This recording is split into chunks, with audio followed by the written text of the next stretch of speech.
first thing is how to stabilize the mind so as to build up the power of attention. Secondly, we will study attention in detail, what it involves. Let's go into the PPT. The basic thing about mind management is you must learn to bring the entire body-mind complex into a state in which you can handle it. That's why we use the word control. Control is central to development. What does it do? It takes your energies to the next higher level. You see, that's a picture of police dogs in training. This is one of the experiments, one of the tests given to them. If they pounce upon that kitten, they are disqualified. So, जब जानवरों को भी ये training दे जा रही है, what to speak of the human being? If your attention is so easily scattered, so easily removed from your purposes, you will get disqualified from life.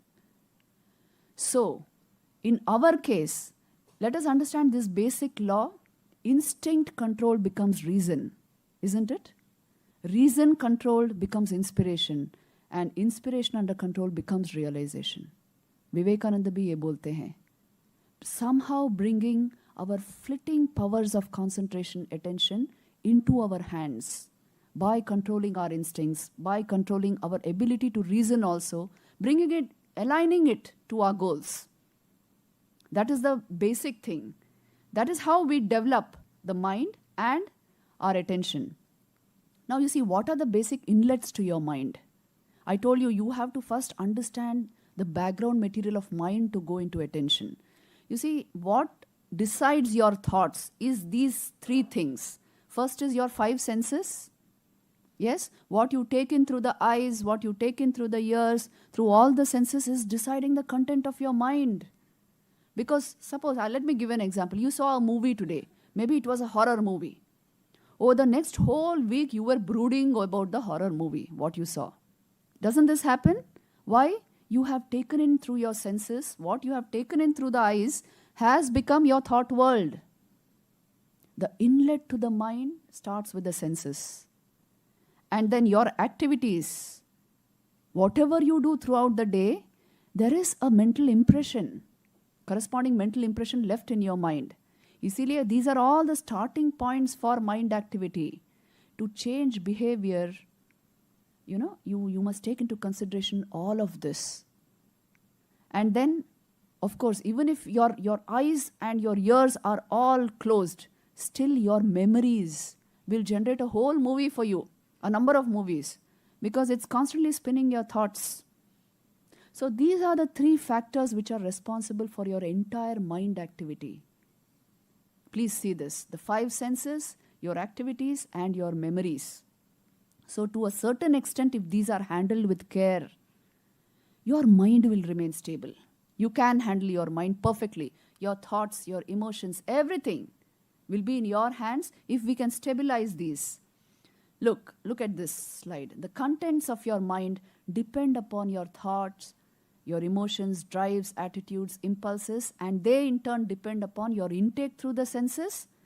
Sense exposure creates the content of your thoughts. So conscious control of senses becomes the first step. And then your activity creates impressions which may bypass your conscious mind. Right? Many times. So your activity also to a certain extent must be guided, must be goal-oriented. And then what you think also depends on your previous experiences stored as impressions or sanskars in the subconscious, which sprout on the conscious plane as memories. This is something for you to understand. See, what I mean by that third point is whatever you take in through the senses has become your thoughts, becomes the content of your mind. When you repeat it, it goes into your subconscious and becomes your memory. So you are in charge of your memories, isn't it? After some time, it will again sprout into thoughts. And then you feel, from where did this thought come? You put it in at some point of time. So your conscious control of your intake will generate very good memories for you. This is the point. You should know, at least let this knowledge be there, that I know how my inner world, my mind is functioning. Now, let us take a closer look. Once you understand this is the background of the mind which I am giving you, how you are taking in sense impressions, how your mind is working, how your memories are generated, and what are the factors responsible for your mind activity. This is what we saw just now. Now, I will introduce two technical terms here from Yoga Sutras, which are vritti and pratyay. Vritti means the fluctuation of thought in your mind. What exactly happens when you think? Your mind undergoes a modification. This is an important point to note. You see, anything coming into your mind, don't think, well, you are completely detached from it. It actually creates a vritti, a modification in your mind, a kind of a fluctuation. If you throw a ball at a rubber sheet, what will happen? The sheet, as it were, warps around the ball, isn't it? So also your mind warps around your thoughts. It is modified by your thought content. The thought is what we call pratyay. The warping of your mind is what we call vritti. So get these concepts clear, because a lot of what is happening in attention depends on these concepts. I'm giving you the very in-depth yoga psychology. Vrittis and pratyayas are generating your mental world.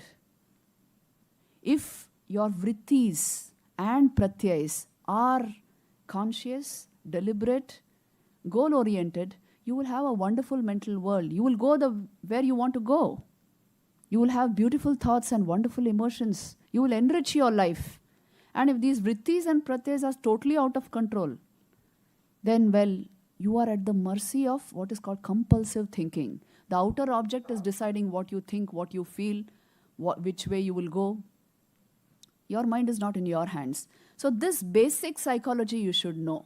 What is a vritti? It is a modification of mind by the impulse that is coming in, the thought which I am generating through my sense intake.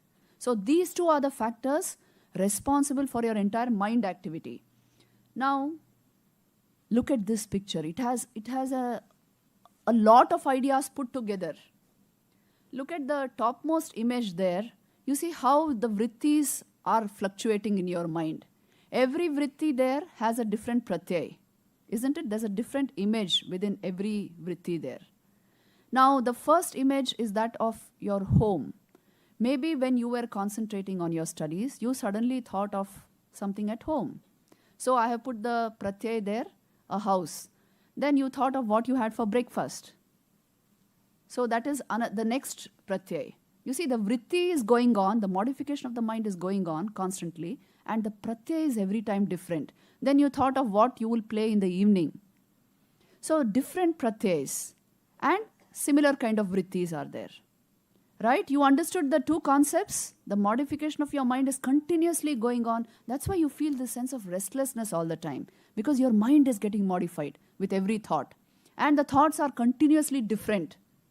So this is the normal state of mind in an ordinary human being. As you practice concentration, what will happen is, you see, unstable vrittis and dissimilar pratyayas is the ordinary state of mind, obviously. But if you stabilize your vrittis, although you may have a few dissimilar pratyayas, you come to a focused state of mind, which means no matter what intake you take and what thought is created in your mind is so stable by itself. It does not readily modify according to the pratyay. It is very stable. So this is your learning to focus. If you are able to manufacture very stable vrittis and similar pratyayas, the same thought form, and a very stable state of mind, then you generate the concentrated mind. Look, that's the third point. This is how you start manufacturing the highest level of attention. You have stabilized mind itself and you have stabilized your thought forms. Absolutely. So very stable states of mind, very similar thoughts, and a concentrated mind is generated. Now, non-fluctuating vritti is rising and falling at the same point, and the same pratyay is the meditative mind. Please see that. Meditation में हम क्या बोलते हैं? You concentrate on one object for a sustained period of time, for a long period of time. Why do we ask you to practice this? So that you generate this state where the mind is minimally fluctuating and the pratyay is the same always. If you are able to generate this state, you have gone into the state of meditation. If you go into the state of meditation, you go into the state of ekagrata, high-level concentration. So if this kind of a state is practiced, you will naturally develop the art of attention because you have understood its science, what is behind it. So you see, the entire knowledge is available to us. The way to generate a concentrated mind is through the power of attention, and attention is your own property. More than the modifications of your mind, the pratyay, the incoming thought, more than all of that, actually thought is generated by the incoming data. That is why I'm calling it incoming thought. So all of this may be still external to you, but attention is something which rises from you. If you are able to have this background of mind, a very stable mind, then you can muster the highest power of attention. You see, this is what attention means. Attention is a steady beam of your awareness generated by your will.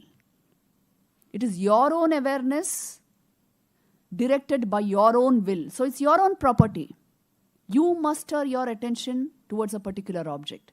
Look at that scattered beam there, the second image.